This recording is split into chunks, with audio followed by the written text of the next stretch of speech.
Good evening, everyone. We're going to the art talk now. You want to come over this way? I'm Beth Bryan. I'm the gallery coordinator here at Stocker Art Center, and the show is called Women in Conversation. And it's three women artists who have been friends for years and make art together and separately. And this is a fabulous show of their work. I would like to introduce Gail Pritchard, Gail Crum, and Jill Milenski.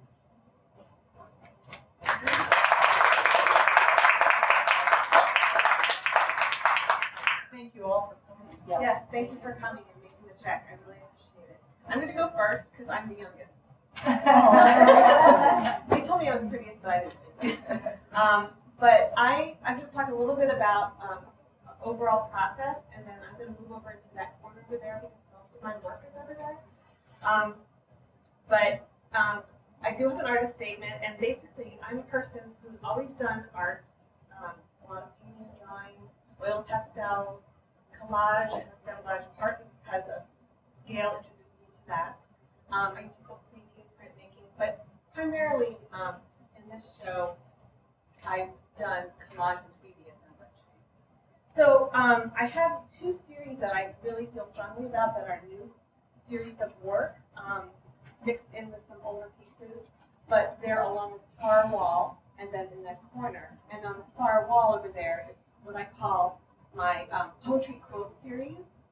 And the impetus for that was that I've always loved reading. I was an English major with a creative writing concentration, and also art on the side, but I didn't officially major in that. And I've always sort of struggled with how to combine my love of the word, spoken word, the meanings of poetry, the sort of like deeper quotes, and how to connect that to my art. And finally, in this series, I really feel like that I've done that by combining collage, painting, drawing, and including the text, so that when you view these pieces, you really get to kind of slow down in this incredibly fast-paced world. We skim over everything online, and we really don't take the time to kind of meditate and think about words and meanings. And so I really wanted to address that in this piece, in like these multiple pieces on the far wall. So if you get a chance to look at them, read some of the quotes, the poems, I hope that they'll kind of transport you into a place that's peaceful, inspirational, but also meditative. And you know, they address everything about life, not just the beautiful and pretty, but the dark and the sad, grief, joy, sorrow, everything. And then my second set of pieces is around the corner there, and if you don't mind, I'd like to kind of go over there because they're very small. And we created this room to kind of Thank you, Beth. bring attention to the fact that these are small, intimate pieces, so they're not getting lost on a big.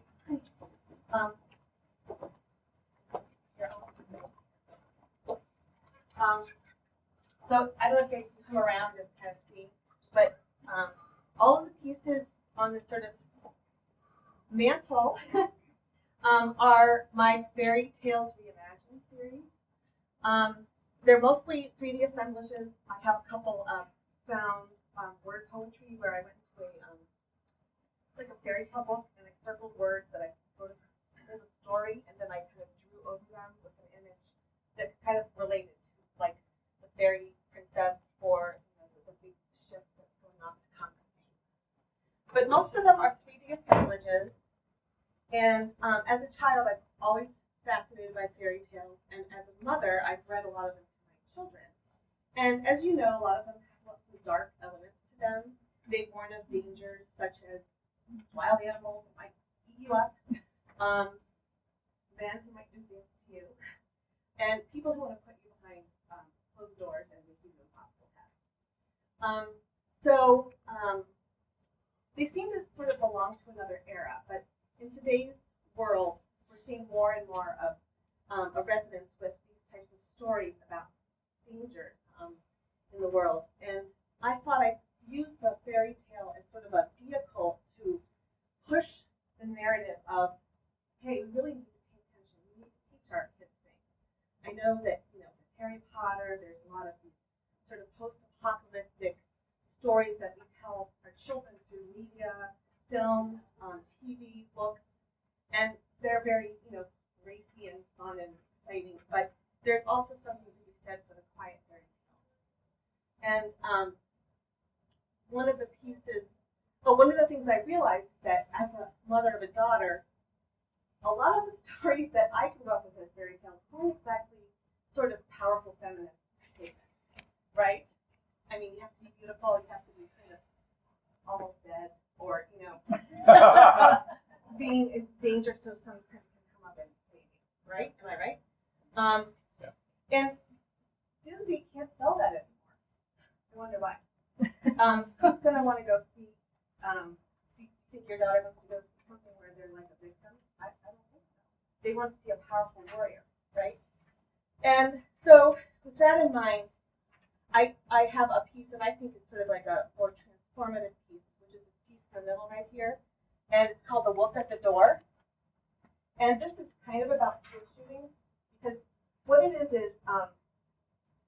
there's a lot of old sort of etiquette books about how children should behave. And on the side you can see, oh, my daughter or my son went quickly to school. They do not quarrel. They do everything they're supposed to do. But today, nowadays, you can do everything you're supposed to do, but somebody can just walk into your school and shoot you.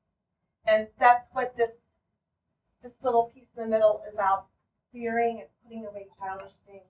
And there's a little quote that I took out from one of those books about how children should behave in the home, at the table, at the school, on the street, in the theaters.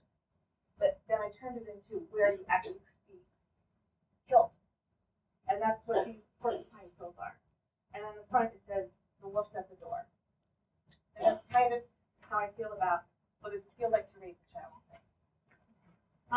So again, there's a lot of Hansel and Gretel. Hansel and Gretel are abandoned.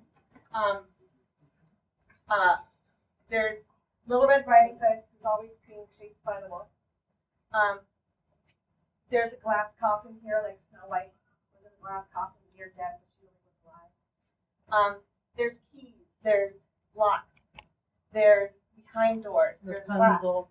There's Rapunzel, who has an impossible task, fitting flax into gold, which, as you know, is impossible. So let's just put a woman behind closed doors and make her do an impossible task, right? So that's kind of what this series is about. And one of the things that was really cool about this series was Gail, we gift each other lots of things. We go to thrift stores, we find things we think our other fellow artists might like. She gifted me these sort of 3D cutout vintage Red Riding Hood pieces, and I'm like, ooh, I'm making a piece. And that started the whole series. And then the other Gail found me some vintage paper dolls, and those became sort of a symbol of the child. Okay, it's not really like the fairy tale; it's about the child as sort of a symbol. And so I used them. You don't have heads. Some of our husbands thought that was a little creepy that they didn't have heads, but I think it's like that's the symbol of this peasant girl or this medieval fairy tale girl as a stand-in for the child today. And then the last thing I wanted to mention was the other thing that Gail gave me, which was fabulous, were these little flashcards in like German and French and English that were like definition cards, like precipitous or verlassen, which means abandoned, or pauvre, which means poor. And I found those and I thought, that is kind of what the piece is about. And so I wanted to incorporate that and put it into the piece as sort of something, how you should view the piece. So abandoned, verschwinden means vanish. And that's the sort of theme of the Hansel and Gretel being lost. So, yeah, so that's it. And then I also have a bunch of other paintings and drawings and oil pastels and some more poetry stuff. So, thanks for looking.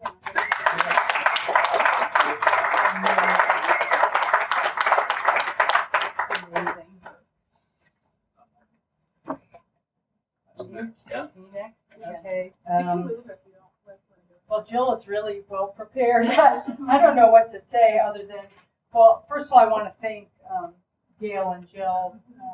We get together every week and with rare exception to work together.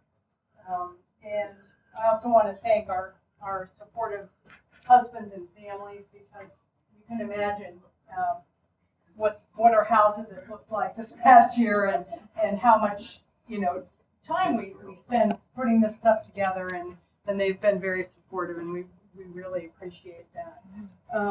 I just brought a couple things to show you. I mean, I think you can start to get a sense of the shared aesthetic that we have. We all love color. We love words. We love old postcards in junk stores and, paper dolls and just weird stuff. I mean, the weirdest of all are all Gail's like broken doll parts. There's nothing like being in a junk store with Gail when she brings like this decrepit, beat up, broken doll from a box under the back counter to the desk to ask how much it is, and they just look at her. But you see the results, I mean, with all of these amazing pieces.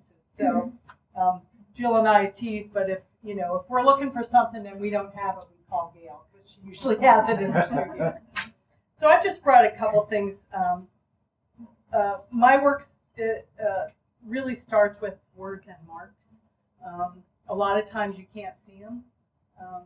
I tend to write stories, like on this piece, but I write stories all over the back of it, and then I cover it up. Even in my quilts, there's writing and stories and things that sometimes I share them with you, sometimes they're just for me, but that's what helps me start. I don't know, I'm also a writer, so if you've ever heard the analogy of facing the blank page or the blank canvas, that's the girls, Gail and Jill say that I'm fearless because I just start marking things up, but that's what allows me to start. I just jump off the diving board. So I use my journals a lot as well. This is an example of a piece. Like if you look at the top, I was visiting my daughter in Asheville, and I took a nap, and when I woke up, I had dreamt a piece.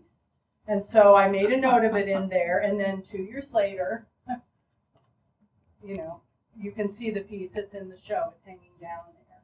So I rarely know what my work is about when I start it. Sometimes I do. Sometimes it's, it's kind of obvious. I'll use another example of something found. My sister-in-law was working in St. Louis at people who were clearing out their houses and stuff like that. And she sent me this poster. And I've had it for several years. There's a stack of them. Huh? Like 15 years. Yeah, 15. Several. Okay, 15. And, it's one of those things, but there was something about this particular one that I liked. And I don't know, I didn't know what this piece was going to be about, but when I saw that poster, unlike the other ones, which were about beautiful dancers and all this one was dangerous play. And I sat with that for a while. I cut the woman out and I put her on there, and she was there for probably a year until one day I was looking for something in my studio, and a bunch of stuff fell on the floor. I'm not kidding. And this was laying on my table, and I can't explain it, but I just saw it. It's like, oh, okay, now I get it. And then I could start the piece, and then I start the piece, and then I can't finish it until I know what it's about. So I started and I don't know what it's about, and then once I figure it out, then I can finish it, if that makes any sense whatsoever. So I think all of us try out, we've all got journals like this. I put, there's some out in the cases there that you can see. We all use them in different ways. Some people I know keep separate journals. I kind of throw everything in one, so it's a real adventure looking through them. I learned in a writing class years ago to to make an index for my journal. So I can go back through, decades and find something that I'm looking for. I'm showing you these because even though I studied art in college, I don't sit around drawing all the time. But the other thing that we do a lot is we play. And because we all use different materials, Jill said, okay, we're going to do drawing. And we set up a still life and so you'll see some examples that come from that. We were at Gail's house, and she said we came over, she just had all this crap on the table. She had like file folders and just this weird canvasy fabric, and I don't even know what all was on there. Stuff from her first studio. And so she's like, okay, well, you can make a piece of this is what you have to use.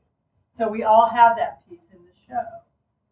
Mine is called Make, so you can find that. It's on the far end of the gallery. I think yours is C for climate. I don't know what yours is called.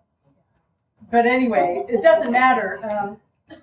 We just love working together, and I'm just so grateful for that kind of ongoing support that we're able to provide each other. It's a rare thing because we're friends, but we're not competitive. Our work is completely different, and yet things are showing up that we borrow from each other and say, hey, do you have this?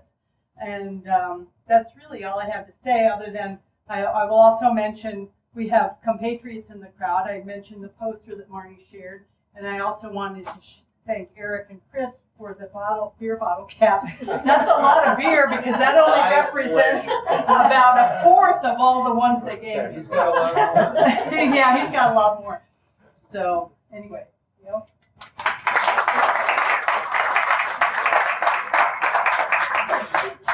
My name is Gail Crum, and I come to this a little bit differently than Gail and Jill because I never took art classes, and I'm self-taught. I was a banker for 40 years, which is a totally different kind of a mindset. But 25 years ago, I took a class with Gail, and I thought, I can't take an art class. I can't draw. I can't paint.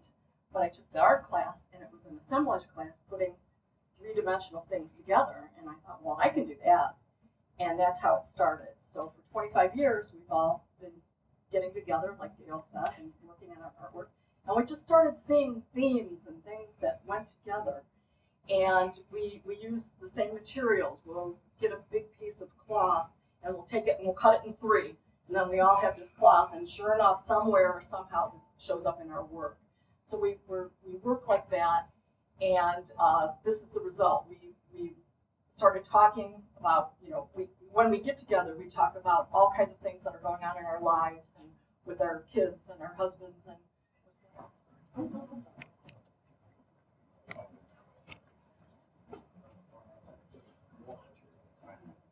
it's called Warrior. And as a woman in conversation, I wanted to do pieces with womanly things, so I decided on bras. And I have a piece over there called Love is Love, and it's a piece with flowers, and it's all pretty and everything like that. But then I wanted to do something that was more forceful. So I started off with the bra, and I painted it and colored it, and it was going to be armor.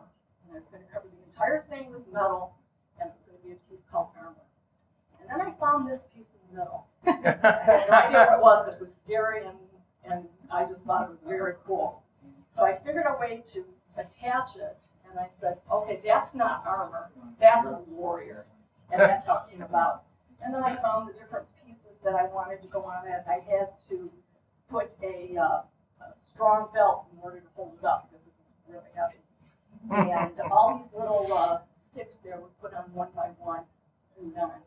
So it was quite an adventure, but it was really fun to do, and I just had a big box of metal pieces, and I just laid them out and just kind of played and decided what is going to go where, and that's what came about. So thank you again for coming. I really appreciate it. You have a big box of everything. happened to be my medal. Yeah. Does anybody have any questions for Yes, us? we're happy to answer questions if anybody has any. Or if you want to, go over to a piece or anything that you want us to talk about, just let us know. What made you decide on this theme? Well, we always get together every week, and we're always having conversations. And it's Women's History Month. And we knew that there were a number of things that were going on in the college here for Women's History Month. So we got together with Beth, who graciously offered us the show, and we decided that would be a good theme for Women's History Month and Women in Conversation. That's kind of how we got started. And then it's just the conversations that we have when we get together. Any other questions for anybody? Well, we've been working about a year and a half on the pieces. Each one takes a different amount of time. Some of them come together really quickly. Some of them, are months. Or maybe we can't find a certain thing that we need for it, so we have to wait or order it, things like that. So depending on what the pieces are, it can be, quite a bit of time. Sometimes you get frustrated and you have to walk away from it and just say, I don't know, I can't do this. And then, you go away for a little while and then you come back. Now, Gail and Jill are very good at making multiple pieces. They'll do 3, 4 at a time. It drives her crazy. I gotta go like a banker. Yes. Until it's done. That's just how my brain works. So, if that makes it a little different. But we all, when we get together for our night once a week, we bring our pieces over. And the neat part is, Gail's our engineer. She knows how to make things turn and move and attach and things like that. So we help each other that way. We might have something that we don't know how it's going to go on.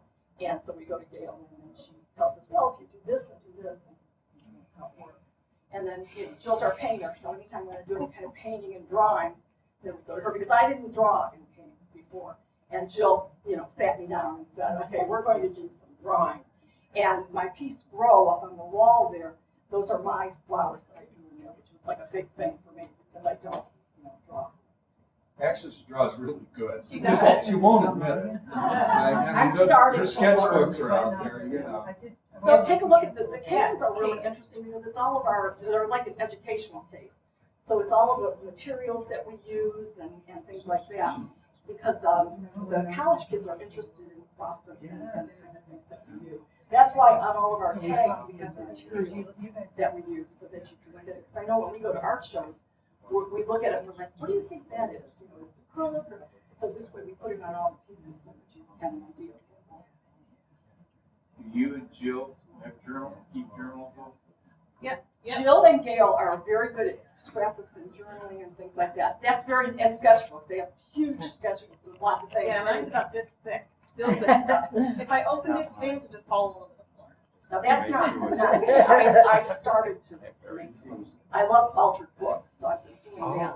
But that's not something, since I didn't go to art classes, that's not something I ever did. But they're really good at that. And then Jill will go through and she'll have these old drawings and things like that. And she'll pull one out and it'll be a background suddenly.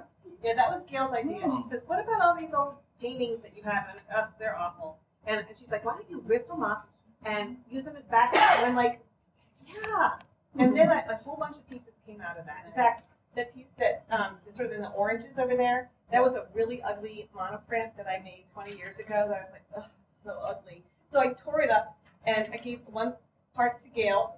Right, which is in a piece over there. And those are the other 2 pieces because it didn't work out. And then I just put all this collage on top of it and drew on top of it. Right, and our altered books and sketchbooks are out in the big case outside where we, Beth installed things. We're showing things that we use and some works in progress. So you can check those out too. And there's some more in that smaller case here as well. And we have a scavenger hunt if you like the challenge of finding objects within each piece. Right? And I think what you'll see is there's some pieces that are in all of our pieces, which is super fun. It's like find the polka dot sheer fabric, which is in every single one of our pieces, which is so random and fun. It's really fun. Right, and there is a You win a prize, prize. you win a There's a prize. prize box over there if you want. If you want to take a prize, you can. Yeah. It just helps a little bit, getting a little more in depth of the process. You got a question over here. Yes, question. I just want to say it's a wonderful exhibit. Oh, Oh, thank you. really thank is. you. Yeah, it's a beautiful It's just blended incredible. collage of all your ideas and your creativity. Thank you so much. Thank you so much. Oh, thank you. Thank you. I have a question for Beth in terms of how you made decisions about hanging the show and what pieces went where. Because when all of this arrived on your doorstep, it was just the loose collection as opposed to organized. So I'd be curious what your process was to hang the show. Yes, well, as an artist myself, and having been in group shows, the curator will sometimes say, is there any certain way you want your pieces hung, or do you want something to go together, or can I split them up and do it over one? So that was the first thing I asked. So we pulled aside all the things that needed to go together and put those in different places. And then my method is to sit with the art and look at it, just keep looking at it until I'm more comfortable with it, and working on an ebb and flow in the gallery because I want to make sure that the whole way I've set it up makes you want to see everything in the show. So I try to mix different patterns and colors and shapes, not so that they overwhelm you, but so that they interest you to move on to the next thing. So it's not too busy here, but it's busy here, and it's a little lower key here. And this was the hardest show I've ever done. Very. In fairness, we did offer to. Yeah. Thank you so much. Yeah, very nice job. Several Yeah. times to help, but Yeah. I was determined I was going to do this one. Yeah, nice job. Nice job.